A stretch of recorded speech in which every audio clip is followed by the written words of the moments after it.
من ساکن شهر نورک ابراهیم فیور محمد هر روز در شبکه‌های اینترنتی و تلویزیون شاهدان هستیم که چگونه در وضعیت در بدخشان نارام است.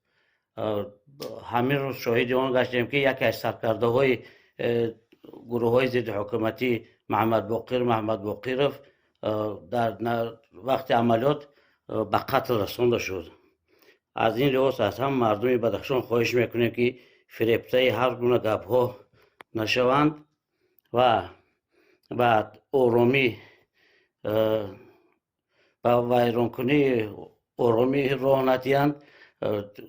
هر گونه شخصانی که از دیگر جا به ما دستور عمل میتیند مثلا گوش ندهند.